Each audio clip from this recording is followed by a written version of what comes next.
Trap of politics, नेताओं की जाल। कैसे करते हैं नेता जनता का काम तमाम, और कैसे एक आम नेता बन जाता है महान और लोगों को करता है बहुत ज्यादा परेशान। जनता को दिखाता है झूठी ख्वाब और खुद करता है ऐशो आराम, और इन बातों से होकर परेशान और जनता भी करने लगती है सवाल कि आखिर राजनेता कैसे करते हैं इतना कमाल।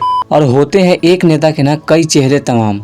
तो बिना किए लेट और करते हैं मामला को एक्सप्लेन और समझते हैं ट्रैप ऑफ पॉलिटिक्स, यानी नेताओं की चाल क्या है, नेता कैसे जनता को मूर्ख बनाए रखते हैं। तो आप सभी से बस इतना ही कहना है कि आप सब निभाना अंतिम तक साथ, और हम करते हैं वीडियो को स्टार्ट। तो चलिए शुरू करते हैं। तो आइए शुरू से शुरू करते हैं और समझते हैं ट्रैप ऑफ पॉलिटिशियन, यानी नेताओं की चाल क्या होती है, वो कैसे अपना मासूम चेहरा दिखाकर लोगों को फंसाते हैं और बाद में वो अपने असली रूप में आते हैं और लोगों को बहुत परेशान करते हैं। तो आइए पूरी डिटेल से समझते हैं, बस आप वीडियो में बने रहिएगा। तो सबसे पहले हमें यह जानना जरूरी है ना कि कोई भी नेता हो ना, उसका दो रूप होता है। एक होता है चुनाव के पहले का रूप और एक होता है चुनाव के बाद का रूप। तो आइए हम दोनों को बारीकी से समझते हैं। सबसे पहले समझते हैं चुनाव के पहले का रूप कैसा होता है। तो दुनिया के कोई भी नेता हो दोस्तों, चुनाव से पहले ना बहुत बड़े बड़े वादे करते हैं, जैसे कि अच्छा एजुकेशन देंगे, अच्छा नौकरी देंगे, अच्छा बिजली का कनेक्शन देंगे, अच्छा रोड देंगे, जिससे कि लोगों का विकास हो सके। आज भारत में हर साल एक नया आईआईटी और एक नया आईआईएम बन रहा है। दरअसल मानसून सत्र के दौरान राज्यसभा में शिक्षा मंत्रालय के राज्य मंत्री डॉक्टर सुभाष सरकार ने बताया है कि पिछले 5 साल के दौरान देश में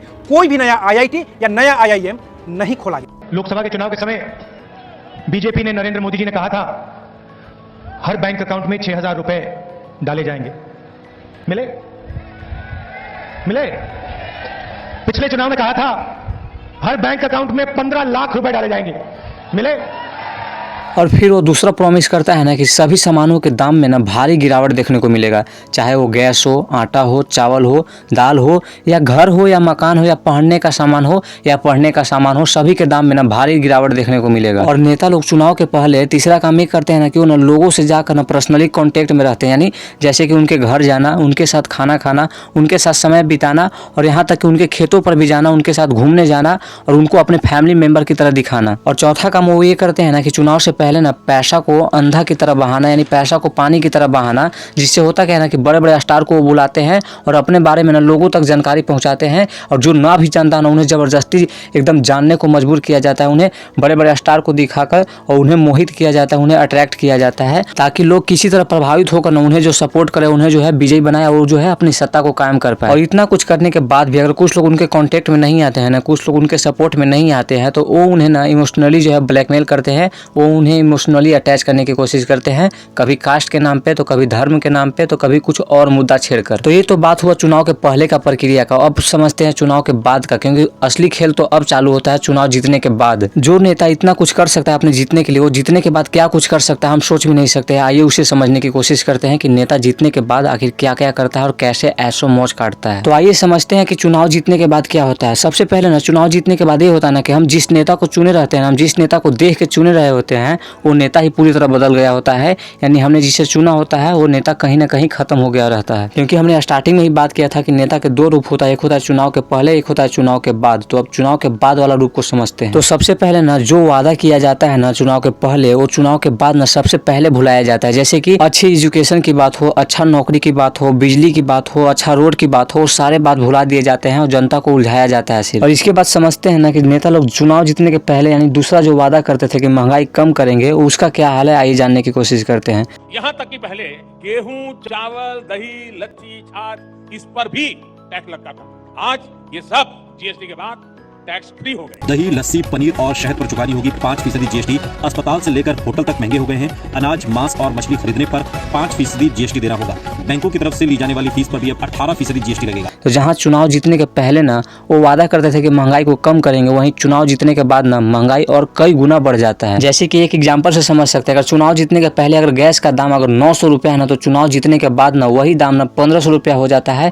और वही हाल सभी पे होता है, चाहे वो आटा हो, दाल हो, चावल हो, गेहूं हो, घर हो, मकान हो, कपड़ा हो या कुछ और चीज, सभी पर ना कहीं महंगाई कई गुना बढ़ जाता है। और वो जहां चुनाव जीतने से पहले वो लोगों के घर जाके मिला करते थे, उसका क्या हाल है आइए जानते हैं। जो नेता चुनाव जीतने से पहले लोगों के घर जाकर उनके साथ खाना खाता था, उनके साथ समय बिताता था, उनके खेतों पर जाता था, वही नेता ना चुनाव जीतने के बाद ना सबसे पहले अपने घर पे बॉडीगार्ड लगाता है, ताकि कोई भी लोग उनसे आकर मिल न सके। और जो नेता चुनाव जीतने से पहले ना लोगों के साथ खाना खाने तक को तैयार था, वही नेता ना आज इस कदर बदल जाता है कि लोग उनसे मिलने के लिए ना घंटों घंटों लाइन में धूप में खड़े रहते हैं और वही नेता ना एसी में बैठकर आराम फरमा रहा होता है। और ये वही लोग हैं जो बाहर धूप में खड़े हैं, जिनके साथ नेता कभी खाना खाने को तैयार था, लेकिन आज उनसे वो मिलने से भी कतराता है, मिलने से भी उसे घिन आता है। और जो नेता ना चुनाव जीतने के पहले उन्हें अपना फैमिली मेंबर बताया करता था, आज उसी के झलक पाने के लिए ना पूरे दिन धूप में खड़े होने के बावजूद भी ना लोगों को उस नेता की एक झलक नहीं मिल पाती है। और अब वही नेता ना चुनाव जीतने के बाद ना पैसे को ना पानी की तरह बहाता है, चाहे वो बड़ा बंगला हो, बड़ा गाड़ी हो या गाड़ियों का काफिला हो। अब ना उसके लिए यह सब आम बात हो गया। जो उसे सपोर्ट करते थे, जो उसे सपोर्ट करके उसे नेता बनाए हैं, जो उसे गद्दी दिलाए हैं ना, वो ना अब उन्हें ना अपने दिन के रोटी के लिए भी सोचना पड़ता है। यानी वो डेली काम करेंगे तो उनको रोटी मिलेगा, नहीं तो वो रोटी भी नहीं खा सकते हैं। ऐसा कंडीशन वो अपने देश का कर देता है। और जबकि कोई भी नेता हो ना, वो लोगों के पैसा पे ही ऐश करता है, लोगों के पैसा पे वो जो है मौज करता है। इसके बावजूद भी ना उसके पास लोगों के लिए ही टाइम नहीं रहता है। तो ये तो बात हो गया नेताओं की मासूम रूप से रौद्र रूप में आने की। तो किस तरह वो पहले ना मासूम बनकर लोगों को जो है मोहित करते हैं, लोगों को अट्रैक्ट करते हैं और इसके बाद ना लोगों को ही सताते हैं, अपना रौद्र रूप दिखाते हैं। तो अब आपके मन में सवाल आ रहा होगा कि आखिर हम क्या कर सकते हैं, हम कैसे एक सही नेता चुन सकते हैं। तो उसका सोल्यूशन भी बताऊंगा, बस वीडियो को अंत तक देखिएगा। तो आइए सोल्यूशन की तरफ चलते हैं। तो सोल्यूशन में सबसे पहले आपको ये करना होगा ना दोस्त कि नंबर 1 आपको काम करना है कि सबसे पहले चुनाव के समय ना आपको बहुत सावधान रहना है, क्योंकि ना कोई भी नेता हो ना उसका असली रूप देख कर ही नेता को चुनना है। क्योंकि चुनाव के समय ना पहला रूप दिखाता है और चुनाव के बाद ना अपना दूसरा रूप यानी असली रूप में आता है। तो अब आपके मन में सवाल आ रहा होगा कि आखिर असली रूप कैसे पहचाने। तो उसके पीछे का बैकग्राउंड देख के यानी उसके हिस्ट्री देख के कि उसने पीछे क्या क्या किया है और क्या नहीं किया है, और देश के भला के लिए और अपने भला के लिए कितना काम किया है और लोगों के लिए क्या किया है, ये देख करना आप जो है उसका जो है बैकग्राउंड का पता लगा सकते हैं, उसका असली चेहरा का पता लगा सकते हैं। और दूसरा काम आप ये कीजिएगा ना कि चुनाव के बाद ना जो चुनाव के पहले जो वादा किया है नेता ना, उसे किसी भी हालत में पूरा कराने का दम अपने अंदर रखिए, यानी लोगों में एकजुटता रखिए, ताकि जो भी नेता वादा कर दिया ना उसे किसी भी हालत में उसे पूरा करना होगा। ना करे तो उसकी सरकार की उसकी सीट को खा जाइए, यानी उसकी जो है सत्ता पूरी तरह खत्म कर दीजिए, विरोध कीजिए पूरी तरह, और किसी भी तरह वो जो है वो वादा किया है उसे पूरा कराइए। और तीसरा काम आप सोल्यूशन के लिए ये कीजिए ना कि आप जो है ना ईमानदार रहिए, आप अपनी वोट को ना बेचे। जिससे होगा क्या ना कि आप अपनी वोट को अगर ना बेचोगे ना तो एक सही आदमी को आप चुन पाओगे, एक ईमानदार आदमी को चुन पाओगे। जब एक ईमानदार आदमी अगर आपके सत्ता में आएगा ना तो वो आपके भला के लिए, आपके देश के भला के लिए काम करेगा। और चौथा काम आप ये कीजिए ना कि आप न राजनीतिक में रुचि रखिए और देश विदेश की जानकारी को रखिए, ताकि आप न राजनीति को अच्छे से समझ सको और आप जो है ना सही सरकार चुन पाओ। क्योंकि आपके पास अगर जानकारी ही नहीं रहेगा ना देश विदेश में क्या हो रहा है, राजनीति में क्या चल रहा है, तो आप ना ही सही नेता चुन पाओगे और ना ही आप जान पाओगे कि देश का क्या हालत है। इसी वजह से अपने आप को अगर आप विकसित देखना चाहते हो, अपने कंट्री को विकसित देखना चाहते हो ना, तो आपके पास जानकारी होना, आपको शिक्षित होना बहुत जरूरी है। नहीं तो ऐसे लोग ना देश को पूरी तरह खा जाएंगे, दीमक की तरह जो होता है ना देश को पूरी तरह चाट जाएंगे। तो आप अपने हक के लिए खड़ा होइए, आपको अपना हक मिलेगा, जिससे कि देश का भी कल्याण होगा और आपका भी कल्याण होगा। तो आई होप मेरी बात आप समझ पाए होंगे कि राजनेता का 2 चेहरा कैसे होता है। एक होता है चुनाव के पहले, एक होता है चुनाव के बाद। आपको किसको चुनना है, चुनाव के बाद का या चुनाव का पहले का, वो आप में काबिलियत होना चाहिए कि आप उसके असली चेहरे को पहचान सको और असली चेहरे को पहचान कर उसे वोट दो और उसे जो है सत्ता में लाओ, जिससे कि आपका और आपके देश का विकास होगा। तो आई होप मेरी बात आप समझ पाए होंगे। अगर अच्छा लगा होगा वीडियो तो वीडियो को लाइक शेयर सब्सक्राइब कीजिएगा।